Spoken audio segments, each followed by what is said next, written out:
कि 10वीं और 12वीं की परीक्षाएं 4 मई से 11 जून के बीच आयोजित की जाएंगी। प्रायोगिक परीक्षाएं हालांकि मार्च में ही करवा दी जाएंगी। 10वीं की परीक्षा का परिणाम 15 जुलाई तक cbse.nic.in पर घोषित किया जाएगा। आज विश्व वेटलैंड दिवस है। यह दिन जलीय भूमि और इसकी पारिस्थितिकी को समर्पित है।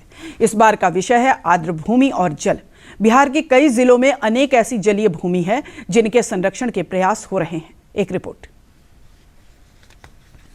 वेटलैंड को हम हिंदी में जलीय भूमि या आर्द्र भूमि कह सकते हैं, यानी ऐसी जमीन जहां पानी प्रचुर मात्रा में होता है या फिर मौसमी बारिश के कारण पानी इकट्ठा होता रहता है। प्राकृतिक झीलें इसका बेहतरीन उदाहरण हैं।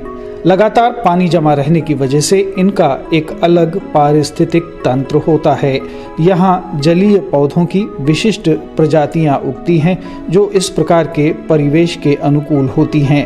वेटलैंड जल भंडारण के साथ साथ जल शोधन, कार्बन और अन्य पोषक तत्वों का प्रसंस्करण भी करते हैं। यहाँ के पारिस्थितिकी तंत्र में विशिष्ट प्रकार के पेड़ पौधे और जीव जंतु पलते बढ़ते हैं। यही नहीं, बिहार की विभिन्न झीलों में बड़ी संख्या में प्रवासी पक्षी भी आते हैं। कांवर और गोगाबिल झीलें बिहार की प्रमुख झीलें हैं जो यहाँ की जैव विविधता का प्रतिनिधित्व करती हैं। पर्यावरणविद स्वच्छ वातावरण के लिए जलीय भूमियों और निकायों को आवश्यक बताते हैं।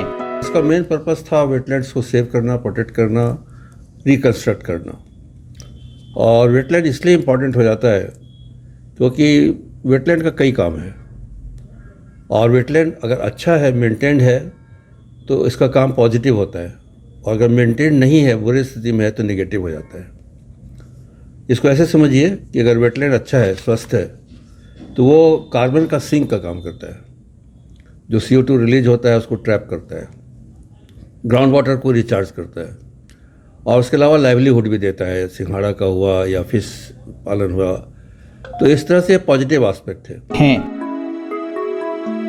बेगूसराय जिले में स्थित कांवर झील को देश की 39वीं रामसर साइट घोषित किया गया है। इसके साथ ही रामसर साइट घोषित झीलों और आर्द्र स्थलों की संख्या देश में 39 हो गई है। इस साइट को पर्यटन स्थल के रूप में विकसित किया गया है। पर्यावरण, वन एवं जलवायु परिवर्तन विभाग के प्रधान सचिव दीपक कुमार कहते हैं कि बिहार सरकार इन प्राकृतिक झीलों के संरक्षण और विकास की दिशा में काम कर। बिहार में लगभग 4.4% एरिया है हमारे पूरे ज्योग्राफिकल क्षेत्र का, जो कि लगभग 4 लाख हेक्टेयर के बराबर है, जो कि वेटलैंड्स हैं, जिसमें 3003 नेचुरल वेटलैंड्स हैं और 1413 हैं जो आर्टिफिशियल वेटलैंड्स हैं। ये सभी वैसे वेटलैंड्स हैं जिनका 2.5 हेक्टेयर से बड़ा एरिया है। इन सभी जगहों पे हम लोग ग्रेजुअली इनका मैनेजमेंट प्लान बना रहे हैं ताकि इनको अच्छे तरह से कंजर्व किया जा सके।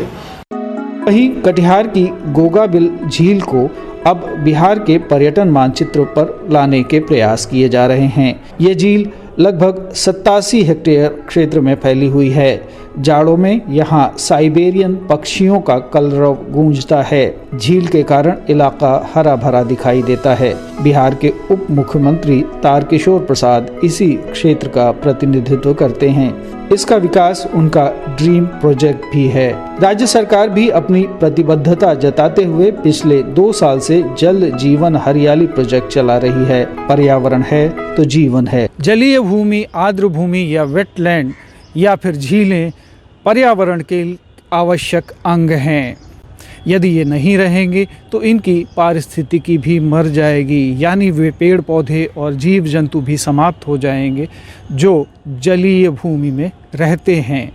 साथ ही साथ साइबेरियन पक्षी जो हर साल मेहमान के तौर पर हमारे यहाँ आते हैं, उनका भी दर्शन हम नहीं कर पाएंगे। तो हम सबकी जिम्मेदारी यही है कि इन प्राकृतिक झीलों का संरक्षण करें।